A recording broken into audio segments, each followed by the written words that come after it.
Hey guys, मैं हूं आदेश कुमार। एक बार फिर अपने यूट्यूब चैनल फिजिक्स विद आदेश पर एक नए वीडियो के साथ। तो पिछली वीडियो हम लोगों ने पढ़ा था कि अवतल दर्पण द्वारा प्रतिबिंब किन स्थितियों में रखे होने पर वस्तु के किन स्थितियों पर प्रतिबिंब कैसा बनता है, उल्टा बनता है, सीधा बनता है। इस बार हम लोगों ने पिछली वीडियो में पढ़ लिया था।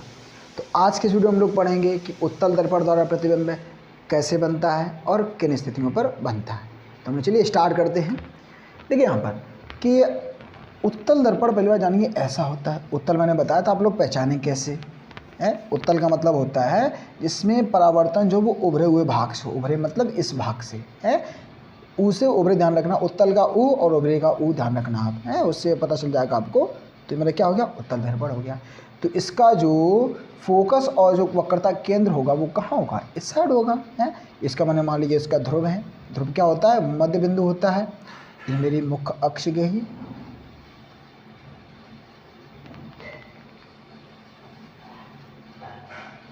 ये मैंने मान लिया इसका वक्रता केंद्र C है। ये इसका क्या हो जाएगा, फोकस हो जाएगा है। ठीक ठीक है। अब हमको पता करना है कि जो उत्तल दर्पण द्वारा प्रतिबिंब कहाँ बनता है और कैसा बनता है। तो हम लोग कोई एक स्थिति ले लेते हैं हम लोग यहाँ पर। जैसे मैंने मान लिया यहाँ पर मैंने रखी वस्तु, यहाँ पर ऐसे रखा, तो भाई दो रूल अप्लाई करेंगे सीधी सी। तो मैं क्या करूँगा कि यहाँ पर पैरेलल जाके क्या होगी, ये इधर होगी। क्योंकि देखिए यहाँ पे ये अवतल दर्पण नहीं है कि यहाँ पर फोकस होकर गुजरे, यहाँ तो फोकस है ही नहीं, यहाँ पे गुजरेगी नहीं। क्योंकि दर्पण के पीछे कोई किरण जाती नहीं है तो यहाँ पर ये क्या हो जाएगी, रिफ्लेक्ट हो जाएगी, यहाँ पर परावर्तित हो जाएगी इस डायरेक्शन। ठीक ठीक। तो यहाँ पर ये हो गया। इसके बाद एक मेरी किरण जाती है ये, इससे मैं निकाल देता हूँ ये, सॉरी एक बार यहाँ से थोड़ा गड़बड़ हो रहा है।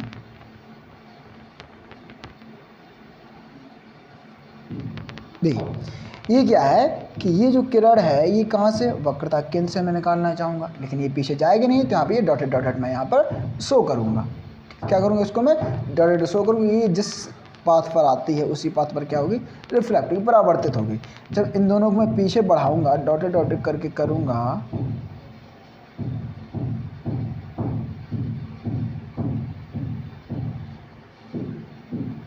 तो ये कहाँ कट कर रही है, इधर कट कर रही है। यहीं पर क्या बन जाएगा, वस्तु का प्रतिबिंब बन गया। मैंने क्या किया, समांतर, इधर मैंने क्या किया, मुख्य अक्ष के समांतर ले गए। और क्योंकि यहाँ पे तो फोकस है नहीं, यहाँ पे से गुजर जाए। यहाँ पे क्या देखिए, यहाँ से आती हुई प्रतीत होते हैं। ये देखिए जो यहाँ पर परावर्तित हुई, क्या फोकस से आती हुई प्रतीत हो रही है परावर्तन के बाद है। लेकिन ये क्या है कि जो वक्रता केंद्र से होकर जाएगी, देखिए यहाँ पर रियल टीम तो जाने, लेकिन वो क्या होगी, परावर्तन पश्चात उसी पाथ पर, उसी मार्ग पर वापस लौट जाएगी। तो यहाँ पर जो इन दोनों को मैंने पीछे बढ़ाया है, ये दोनों कहाँ मिलेगी, दूसरे को इस पॉइंट पर मिलेगी। तो ये जो पॉइंट हो जाएगा, ये क्या हो जाएगा, ये जो मेरी यहाँ पर क्या बनेगी, मेरी इमेज बनेगी। इसका क्या होगा, प्रतिबिंब यहाँ पर बनेगा। तो आप देख सकते हैं प्रतिबिंब कैसा बन रहा है। यहाँ पे कैसा बन रहा है, देखिए यहाँ पे छोटा बन रहा है। देखिए वस्तु इतनी बड़ी, इतना बड़ा प्रतिबिंब है। कैसा बन रहा है, सीधा बन रहा है और आभासी बन रहा है। कैसा बन रहा है, आभासी बन रहा है। देखिए यहाँ पर क्या है, आभासी बना कि नहीं बन रहा है, ठीक है। क्योंकि यहाँ पे दर्पण के रियल टीम तो ये तो दर्पण के पीछे बन रहा है। ये जो परावर्तित किरण है, ये रियल टीम तो मिल नहीं रही जिससे हमारा वास्तविक प्रतिबिंब बन रहा हो। कैसा बन रहा है, ये आभासी प्रतिबिंब बन रहा है, वस्तु से छोटा बन रहा है और दर्पण के पीछे बन रहा है, दर्पण के पीछे।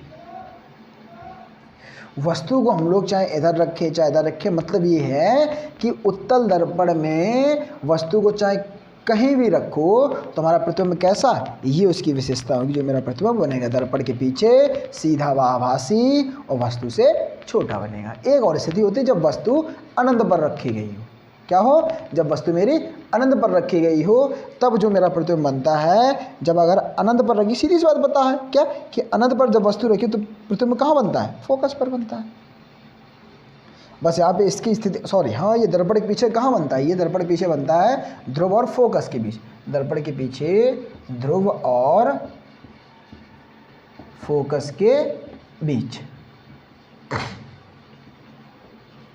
और जब वस्तु मेरी अनंत पर हो तो मेरा क्या बनता है, फोकस पर बनता है। और ये सब विशेषता उसकी वैसे ही रहेंगी।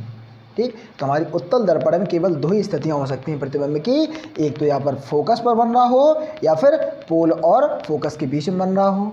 जब वस्तु मेरी पोल और अनंत के बीच में होगी, जब वस्तु कहाँ हो, ध्रुव और अनंत के बीच में हो, तब प्रतिबिंब मेरा कहाँ बनेगा, ध्रुव और फोकस के बीच में बनेगा। जब मेरी वस्तु अनंत पर हो तब मेरा प्रतिबिंब कहाँ बनेगा, फोकस पर बनेगा। ठीक है, इतनी बात समझ में आ गई होगी उम्मीद है मेरे को। ठीक, तो चलिए ये तो हमारा हो गया उत्तल दर्पण द्वारा प्रतिबिंब कैसे बनता है और कहाँ बनता है, किन दो स्थितियों में बनता है। ठीक, लेकिन जो अवतल दर्पण उसमें 6 स्थितियाँ मैंने बताई थी, उनको भी मैंने पिछले वाली वीडियो में एक्सप्लेन किया था अच्छे से। तो इस वीडियो में मैंने क्या पढ़ा है अभी कि उत्तल दर्पण में प्रतिबिंब कैसे बनता है। मैंने जान लिया कि उत्तल दर्पण में 2 स्थितियों में केवल प्रतिबिंब बन सकता है, एक फोकस पर, एक ध्रुव और फोकस पर। ठीक है, कंडीशन मैंने बता दी। अगर जो वस्तु है वो ध्रुव और अनंत के बीच में हो तो मेरा प्रतिबिंब फोकस और ध्रुव के बीच में बनेगा। अगर वस्तु मेरी अनंत पर हो तो प्रतिबिंब मेरा फोकस पर बनेगा। ठीक, अब चलिए अगला टॉपिक है चिन्ह परपाटी। क्या चिन्ह परपाटी का मतलब ये होता है कि जो दूरी होती है मेरी, पहले जान लीजिए किसको हम लोग किससे डिनोट करते हैं, इसको मैं बता देता हूँ। जैसे मेरा एक अवतल दर्पण मैंने लिया यहाँ पर, इसके प्रेस कर दी, इसका ध्रुव हो गया, ये क्या होगी, मुख अक्ष होगी, इसकी थोड़ी तिरछी होगी।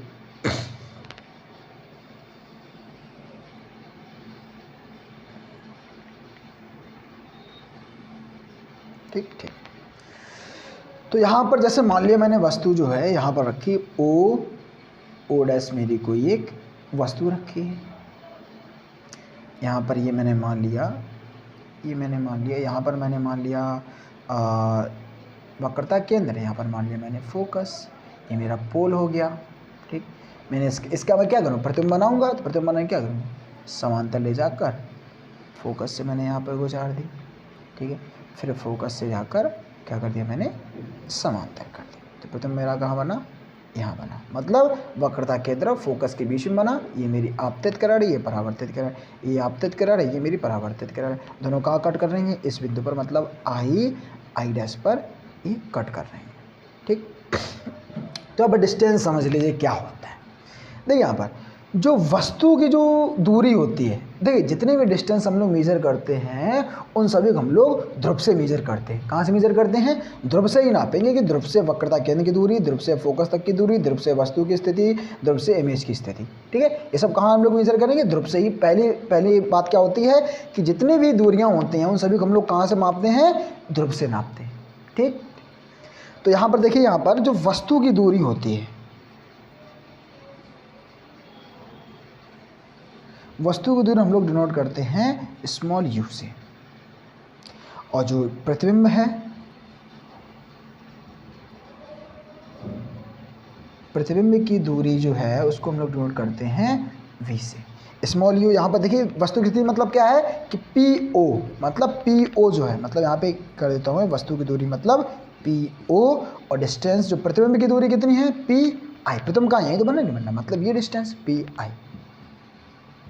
ठीक, त्रिज्या जो होती है मेरी वक्रता त्रिज्या, इसको हम लोग आर से डिनोट करते हैं, स्मॉल आर और कैपिटल आर, कुछ भी हम लोग कर सकते हैं। ठीक, उसके बाद जो फोकस दूरी होती है, क्या फोकस दूरी पीछे बता चुके हम लोग, स्मॉल एफ से डिनोट करते हैं, फोकस दूरी हम लोग स्मॉल एफ से डिनोट करते हैं।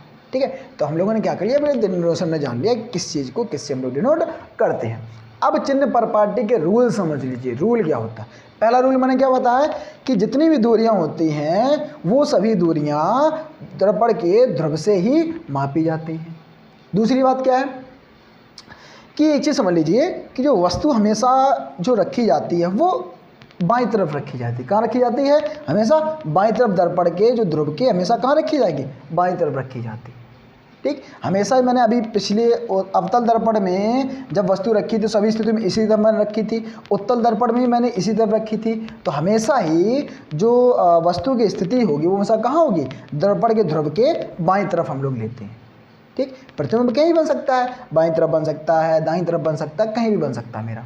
ठीक, तो एक चीज़ तो मुझे पता चल गई कि वस्तु हमेशा बाईं तरफ रखी होगी। ठीक, हम लोग दूरियां कैसे, दूरियों को जो साइन होता है, चिन्ह कैसे हम लोग पता करेंगे, यू नेगेटिव होता है, पॉजिटिव होगी, कैसे पता करेंगे, उसके लिए रूल होता है कि जो मतलब सीधी सी ये समझ लीजिए क्या कि दर्पण के ध्रुव के दाईं तरफ जो दूरियां होती हैं, क्या कि दर्पण के ध्रुव से दाईं तरफ जो दूरियां होती हैं वो सब कैसी होती हैं, पॉजिटिव।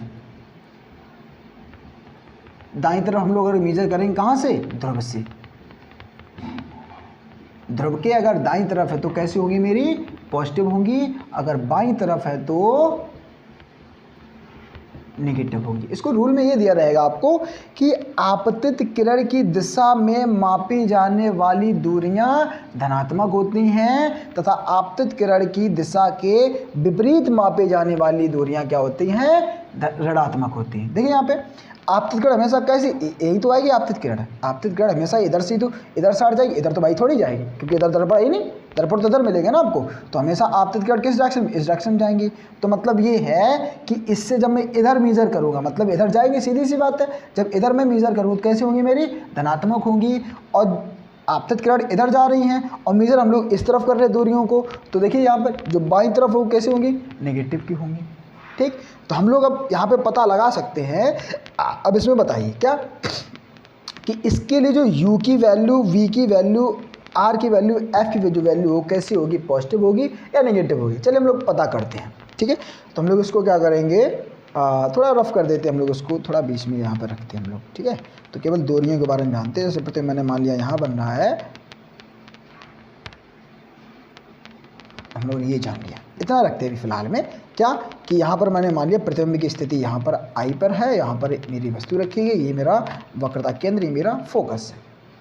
ठीक, अब देखिए यहाँ पर जितनी भी दूरी हैं सब किस तरफ नापी जा रही, बाईं तरफ, तो सभी दूरी कैसी होंगी, ऋणात्मक होगी, कंपल्सरी है, सीधी सी बात है। तो यू की जो वैल्यू यहाँ पर लिखेंगे अवतल दर्पण के लिए, किसके लिए, अवतल दर्पण के लिए, अवतल दर्पण के लिए u की वैल्यू कैसी होगी, नेगेटिव। क्यों, क्योंकि देखिए यहाँ पर u क्या है, यही तो u है, इनके बीच की डिस्टेंस u है कि नहीं है, ध्रुव और वस्तु के बीच की दूरी कितनी है, u है, u कैसी होगी मेरी, नेगेटिव होगी है। और फोकस दूरी क्या हो जाएगी, f, और ध्रुव के बीच डिस्टेंस कितनी है, -f हो जाएगी। यहाँ पर फोकस कितनी हो जाएगी मेरी, -f हो जाएगी है। v की भी, v क्या हो जाएगी, v भी इधर साइड है तो इधर क्या हो जाएगा, ये मेरी इधर से यानी कि इधर डिस्टेंस कितनी मेरी v रहेगी, ये मेरी -v, इधर क्या हो जाएगा, -b हो जाएगा। ऐसी वक्रता त्रिज्या r है, वो मेरी कैसी हो जाएगी, -k हो जाएगी। ठीक, मतलब ये है। देखिए यहाँ पर कुछ चीज़ें कंपलसरी क्या है, कंपलसरी ये है कि जो अवतल दर्पण के लिए वक्रता, जो वस्तु की स्थिति है, प्रतिबिंब की स्थिति नहीं, त्रिज्या है और फोकस दूरी, ये हमेशा ही नेगेटिव होंगे, जबकि प्रतिबिंब की दूरी पॉजिटिव होगी केवल एक कंडीशन में। कब, जब मैंने बताया था लास्ट वाली कंडीशन में कि वस्तु का जो प्रतिबिंब है वो कहाँ बनता था, इस तरफ बनता था, तब उस टाइम पे जो v का जो चिन्ह होगा वो कैसा होगा, पॉजिटिव होगा। अदर जो 5 स्थितियाँ थीं, पाँचों स्थिति के लिए v का साइन कैसा होगा, मेरा नेगेटिव होगा। ठीक है, ये तो मेरा अवतल दर्पण के लिए हो गया। अब उत्तल दर्पण के लिए अभी दूरियां ले रहे हैं हम लोग, क्या दूरियां, अभी हाइट के बारे में नहीं चल रहा है कि सीधी एक चीज़। और अब दूसरा नियम मैं बता चुका क्या कि दर्पण के ध्रुव के दाईं तरफ मापी जाने वाली दूरियां धनात्मक तथा बाईं तरफ मापी जाने वाली दूरियां ऋणात्मक होती हैं। ठीक, दूसरी बात क्या है, तीसरा नियम ये कहता है कि दर्पण के मुख अक्ष के ऊपर मापे जाने वाली दूरियां धनात्मक होती हैं और नीचे मापी जाने वाली दूरियां ऋणात्मक होती हैं। जैसे मान लीजिए मैंने दर्पण का ये मुख अक्ष है, ये मेरी वस्तु स्थिति होती है, ये मैंने मान ली h1 है, ये मेरी प्रतिबिंब अगर h2 है, तो जो मैंने कहा था कि दर्पण के मुख अक्ष के ऊपर वाली दूरी कैसी होगी, पॉजिटिव होगी, नीचे वाली कैसी होगी, नेगेटिव होगी। अगर वस्तु की जो हमेशा जो वस्तु की हाइट हो कैसी हो, क्योंकि हम लोग वस्तु को हमेशा इस कंडीशन में रखेंगे, हमेशा किस तरफ रखेंगे, बाईं तरफ रखेंगे, तो u एंड h, u क्या हो जाएगा, u is always negative, always negative. क्यों, क्योंकि चाहे कुछ भी स्थिति बन जाए वस्तु को हम लोग बाईं तरफ ही रखेंगे है, और वस्तु कैसे रखें, हमेशा मुख अक्ष के ऊपर ही रखेंगे। तो h1 इज ऑलवेज पॉजिटिव, जो वस्तु की हाइट है वो क्या होगी, हमेशा पॉजिटिव होगी, और u जो होगा हमेशा नेगेटिव। और सभी चीज़ें चेंज हो सकती हैं लेकिन ये दो चेंज नहीं हो सकती हैं। ठीक, तो क्या पता चल गया कि मुख्य अक्ष के ऊपर पॉजिटिव और नेगेटिव कब होगी, जब मेरी नीचे दूरी नापी जाती है। ठीक ठीक, ये हो गई मेरी। ठीक है भाई, अब इससे हमको क्या पता चला भाई, अब देखिए हम लोग अब उत्तल दर्पण ये निकालते हैं। उत्तल दर्पण मेरा ये होता है। ठीक, ये मेरा उत्तल दर्पण हो गया, ये मेरा क्या, इसको मैंने F, ये मेरा C हो गया। ठीक ठीक है, ठीक।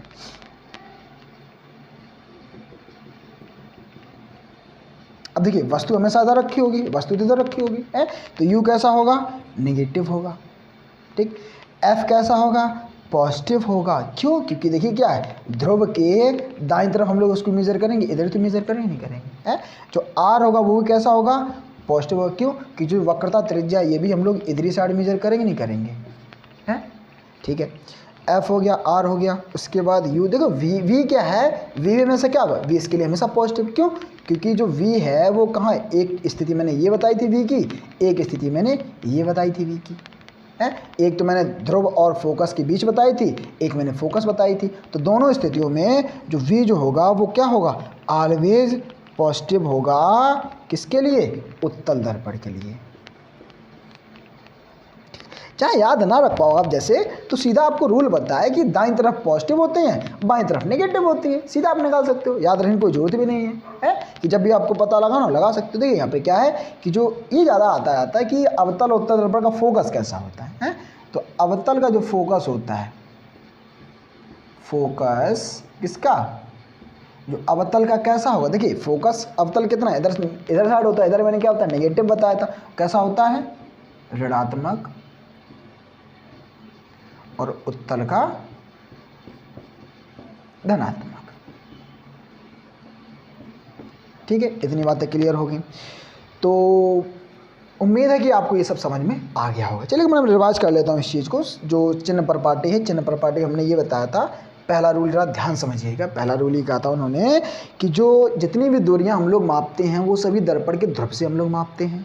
ठीक, दूसरा नियम ये कहा था कि वस्तु को हमेशा बाईं तरफ रखा जाता है, इसलिए। अब तीसरा नियम ये कहा था कि जो दूरियां ध्रुव के दाईं तरफ, जो दूरियां ध्रुव के दाईं तरफ नापी जाती है वो सब कैसी होती हैं, पॉजिटिव होती हैं। या फिर ये कह सकते हैं कि आपतित किरण की दिशा में, किस दिशा में, आपतित किरण की दिशा में हम लोग मेजर करते हैं तो वो कैसी होती हैं, पॉजिटिव होती हैं। और जो दूरियां दर्पण के ध्रुव के बाईं तरफ नापी जाती इस तरफ, वो कैसी होती हैं, नेगेटिव। या फिर क्या कह सकते हैं कि आपतित किरण की दिशा के विपरीत दिशा में। ठीक, चौथा रूल ये कहा था कि जो मुख्य अक्ष के ऊपर जो जितनी भी दूरियां होती हैं उसका कैसी होती हैं, पॉजिटिव होती हैं। नीचे वाली कैसी होती है मेरी, नेगेटिव होती हैं। ठीक है, ठीक है। इसके बाद हम लोगों ने जाना था कि जो सीधे निकाल सकते हैं भाई, उत्तल दर्पण का फोकस इधर तो कैसा होगा, धनात्मक होगा। अवतल दर्पण फोकस इधर होगा तो कैसा होगा, ऋणात्मक होगा। ये हम लोगों ने जान लिया। ठीक, तो ये हम लोगों ने जान लिया। ठीक है, ठीक है। तो आज के वीडियो में बस हम लोग इतना ही रखते हैं। अगले वीडियो हम लोग एक नया टॉपिक के साथ आएंगे, रेखीय आवर्धन पढ़ेंगे, वहाँ पर दर्पण वाला सूत्र पढ़ेंगे, 1/f = 1/v + 1/u, ये वाला हम लोग सूत्र पढ़ेंगे। तो इस वीडियो में आपको अगर अच्छा लगा वीडियो तो आप लाइक कीजिए, कमेंट कीजिए, अपने दोस्तों में शेयर कीजिए, और हाँ, इस चैनल को सब्सक्राइब भी कर लीजिए, जिससे जब भी कोई मैं नया वीडियो अपलोड करूँ जिससे आपको नोटिफिकेशन मिलता रहे। So thank you very much.